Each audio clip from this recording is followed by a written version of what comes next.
Kompas Petang kembali bersama saya Cindy Permadi.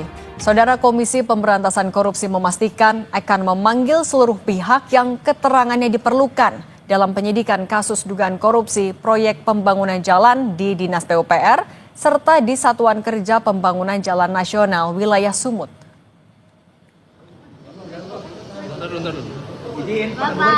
Gubernur Sumatera Utara Bobi Nasution menjadi salah satu pihak yang disebut berpeluang diperiksa sebagai saksi dalam perkara ini.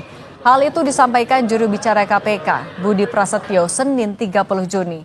Sebelumnya, KPK sudah menetapkan 5 orang yang terjaring dalam OTT sebagai tersangka. Salah satunya, Kepala Dinas PUPR Provinsi Sumatera Utara, Topan Obaja Putra Ginting.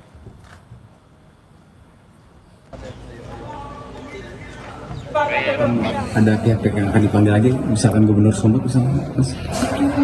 KPK saat ini masih melakukan analisis dan pendalaman dari pemeriksaan para pihak, baik para tersangka, ya kemarin kita sudah menetapkan 5 orang sebagai tersangka, dan juga pihak-pihak lainnya yang juga diperiksa pasca kegiatan tangkap tangan. KPK kemungkinan untuk memanggil pihak-pihak siapa saja. Sebelum ditangkap KPK, Kepala Dinas PUPR Sumut Topan Ginting melakukan sidak mobil dinas di jajaran kantor PUPR Sumut pada tanggal 24 Maret 2025. Dalam video yang diposting Topan Ginting di akun Instagramnya ini, Topan dengan tegas menegur stafnya karena ketidakberesan dalam catatan aset kendaraan di Dinas PUPR Sumut.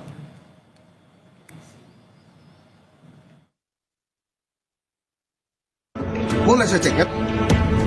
Saya pikir nggak boleh saya cek. Berarti cuma 1911. Jangan kayak gitu. Di perencanaan cuma satu mobil nggak? Jangan ngokok lihat. Karena ada double cabin saya tahu dipakai di perencanaan. Jadi mana ada catatannya? Nah gimana sih? Aku aja kalian ini. Sebelum saya apel saya udah tahu dulu. Ini ada di mobil di perencanaan ini Hilux ini. Kenapa kalian catat? Mau main-main? Betul nggak bapak pakai ini? Kalian ini gimana sih? Kalian ini main apa ya? Munyi-munyiin aset ya? Tapi ini bapak ini yang pakai ini. Berapa tahun bapak pakai ini? Udah setahun pakai ini belum dicatat? Iya. Bapak, genah nggak sih jadi pengurus baru? Ganti aja lah.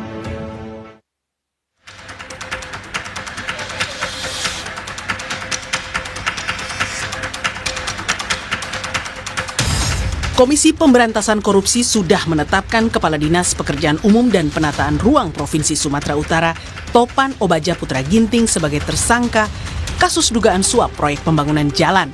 Topan Ginting ditangkap lewat OTT di Kabupaten Mandailing, Natal pada Kamis 26 Juni. Topan diduga menerima suap dari pihak swasta dalam proyek pembangunan jalan di lingkungan Dinas PUPR Provinsi Sumatera Utara, serta di Satuan Kerja Pembangunan Jalan Nasional Wilayah 1 Sumatera Utara. Tertangkapnya Topan Ginting turut menyeret Gubernur Sumut Bobi Nasution. Topan disebut-sebut merupakan orang dekat Bobi. Topan menjabat Sekda Kota Medan saat Bobi menjadi Wali Kota Medan. Setelah Bobi naik menjadi Gubernur Sumatera Utara, Topan pun dilantik menjadi Kepala Dinas PUPR Sumut pada 24 Februari 2025. Meski begitu, Bobi berdalih tak hanya Topan yang berasal dari Pemkot. Ia menunjuk sejumlah pejabat Pemkot yang ikut dengannya di Pemprov Sumut. Bobi pun mengaku siap jika KPK memanggil untuk dimintai keterangan. Pak Gubernur, Pak Topan disebut-sebut orang dekat Pak Gubernur, gimana Pak tanggapannya Pak? Terutama Pak Topan kan dibawa dari Pemko juga sama. Iya, banyak yang banyak dibawa dari Pemko.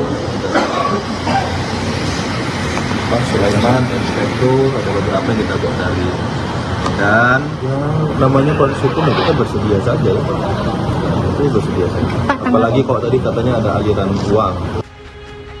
Guna mengungkap aliran dana dari proyek bernilai 231,8 miliar rupiah ini, pakar hukum tindak pidana pencucian uang menilai Gubernur Bobi sangat penting untuk turut diperiksa KPK. Pasalnya, posisi seorang kepala dinas sangat erat dengan gubernur dalam pelaksanaan teknis program kerja kedinasan. Seberapa penting menurut saya sih penting sekali ya namanya gubernur untuk diperiksa.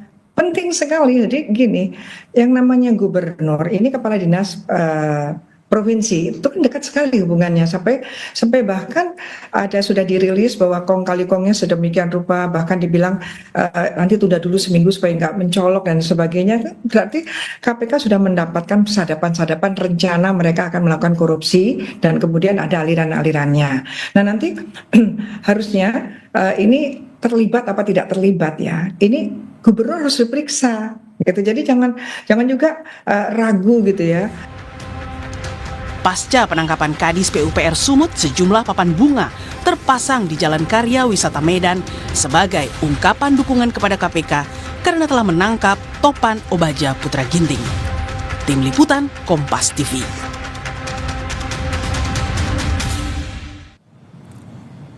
Kepala Dinas PUPR Sumut Topan Obaja Ginting disebut-sebut sirkel terdekat Gubernur Bobi Nasution sejak keduanya bertugas di Pemkot Medan kala Bobi masih menjabat Wali Kota Medan. Meski sejauh ini KPK belum meminta keterangan Bobi sejak Topan terjaring OTT pada hari Kamis lalu. Lantas apa yang harus diupayakan KPK untuk mengusut tuntas aliran dana proyek jalan di Provinsi Sumut ini? Sudah ada bersama kami mantan Wakil Ketua KPK Laude M. Syarif dan dosen Ilmu Politik Universitas Sumatera Utara Indra Fauzan. Selamat petang semuanya. Petang, Mbak. Petang, Mbak.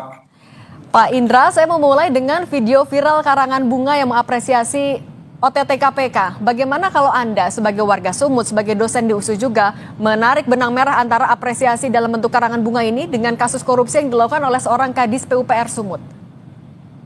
Ya, kalau dilihat ya mungkin ada bentuk apresiasi terhadap KPK, ada juga bentuk pemberian semangat, dorongan untuk penyelesaian kasus ini. Jadi persoalannya adalah bahwa selama ini kan proses dari pengusutan yang dianggap sebagai kasus-kasus besar itu mungkin tidak bisa terrealisasi. Tapi gambaran dari karangan bunga ini menunjukkan bahwa masyarakat mungkin ya secara khusus melihat bahwa kasus ini harusnya diselesaikan ya secara tuntas ya, tidak hanya sekedar berhenti pada kasus-kasus tertentu. Makanya saya melihat bahwa kalau karangan bunga ini ya mungkin bentuk apresiasi ya, lebih pada apresiasi dan dukungan terhadap KPK. Karena kan selama ini kita melihat bahwa KPK mungkin agak kalah geraknya ya daripada institusi aparat yang lain ya. Cenderung agak menurun kinerjanya terutama terkait dengan kasus-kasus besar. Makanya mungkin ada dukungan-dukungan dari elemen-elemen masyarakat untuk penyelesaian kasus ini. Jadi kita melihat ya sebagai sebuah dukungan ya terhadap penyelesaian kasus ini. Termasuk kalau Anda melihat urgensi memeriksa sesegera mungkin?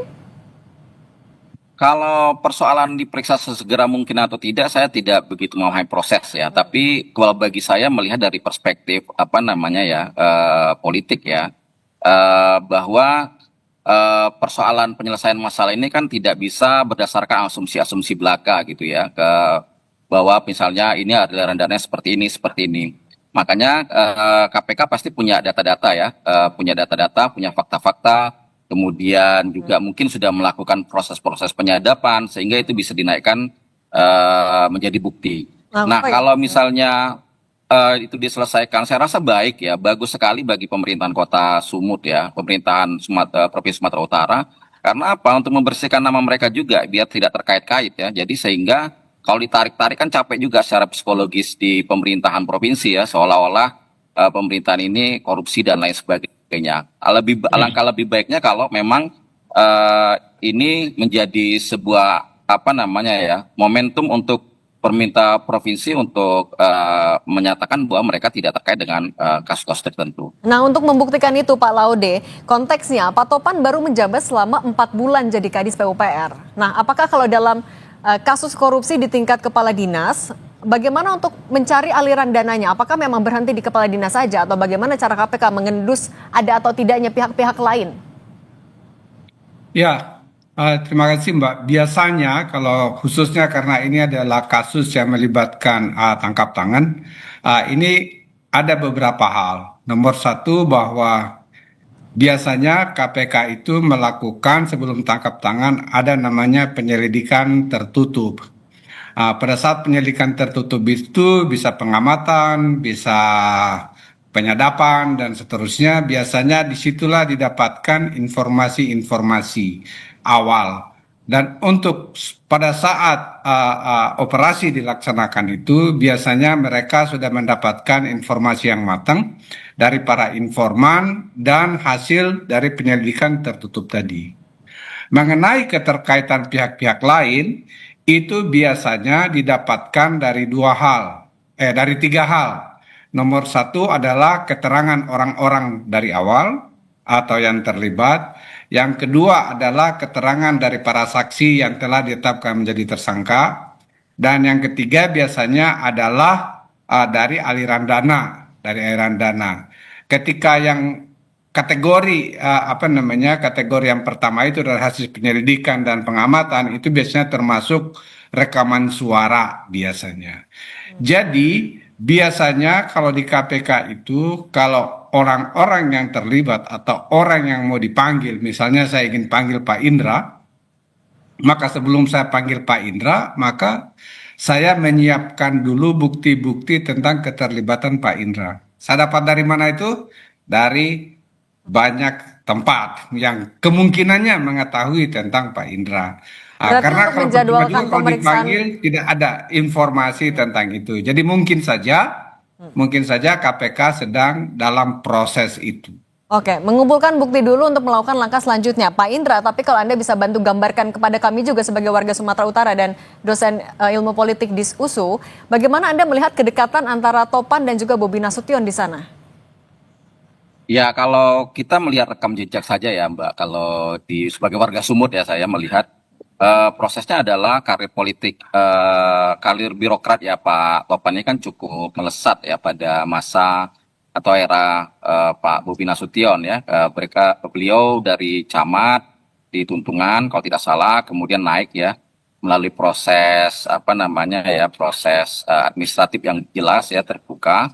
Kemudian menjadi Kepala Dinas PUPR di Kota Medan, dan ketika momen-momen pilkada beliau menggantikan sementara ya PLT Sekda Pak Widya ya. Jadi itu karir beliau cukup bagus saya rasa ya, melihat dari track record karirnya. Kemudian itu tadi juga kita sudah sama-sama lihat bahwa ketika Pak Bobi Nasution naik ke provinsi, ada 3 orang kalau tidak salah waktu itu dibawa langsung dari Kota Medan ya. Tentunya ini menjadi pertanyaan-pertanyaan juga kan gitu. Nah, Dan walaupun Pak Bobi kemudian menyatakan tidak begitu dekat dengan Pak Topan, nah proses kedekatan itu kan tidak tahu ya seperti apa persepsi dekat ini. Apakah persepsi kedekatan secara institusi, persepsi kedekatan secara kinerja, atau mungkin secara kepribadian, kan kita perlu melihat lebih dalam. Tapi kalau lihat dari rekam jejak, track record yang disematkan kepada Pak Topan, ya bisa jadi mereka punya kedekatan kinerja ya, karena bagaimanapun kan perlu orang-orang yang loyal ya terhadap pimpinan dan perlu juga mampu mengimplementasikan kebijakan-kebijakan dari pemerintah. Jadi saya yakin kita bisa melihat bahwa kedekatan itu juga tidak hanya personal ya, tapi juga kedekatan secara kinerja. Nah, soal kedekatan kinerja dan personal ini Pak Laude, apakah ini bisa menjadi bekal KPK untuk berani memeriksa dan memanggil Bobi Nasution? Apakah ini bisa jadi indikatornya? Ya, itu salah satu yang bisa dijadikan indikator. Misalnya kan orang-orang yang terlibat. Yang nomor 2 itu adalah soal pengambilan keputusan atas proyek-proyek seperti itu. Apakah misalnya proyek yang sedang terlibat di dalam kasus ini itu betul-betul hanya kewenangan di antara kepala dinas, atau itu harus diketahui oleh gubernur. Misalnya kalau proyeknya besar biasanya maka itu perlu ditindaklanjuti atau dipertanyakan.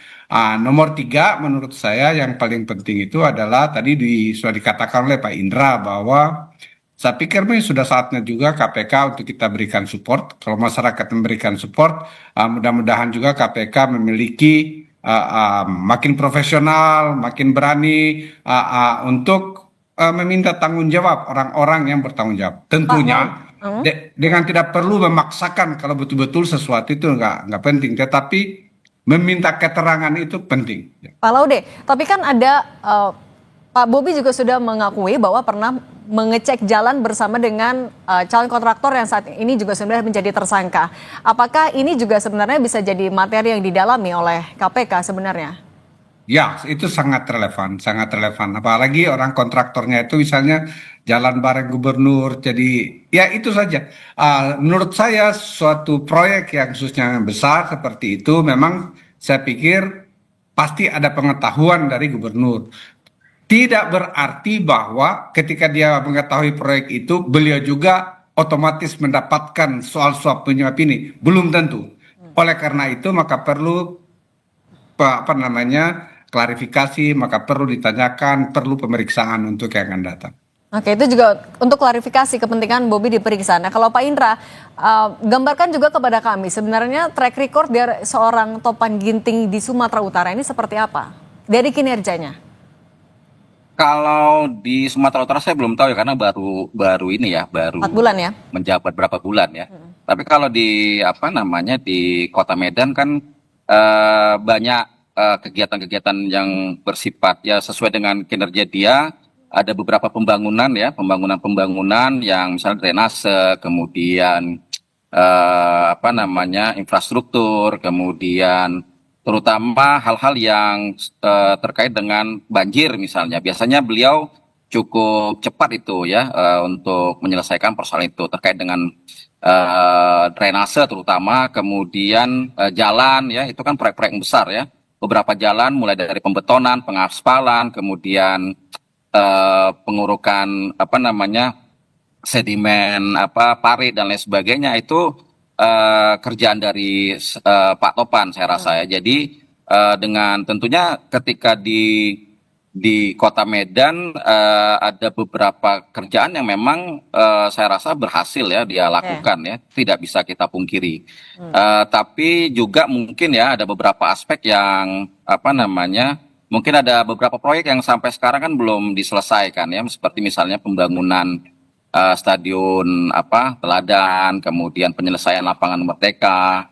Nah itu kan ada memang proyek multi years dan kita tunggulah sebagai warga Kota Medan untuk menyelesaikan proyek-proyek tersebut. Oke, Pak Laude, Ya. PPATK kan juga bisa sebenarnya ikut menelusuri aliran dananya. Tapi untuk PPATK sendiri, apakah sifatnya menunggu permintaan dari KPK atau bisa terjun langsung?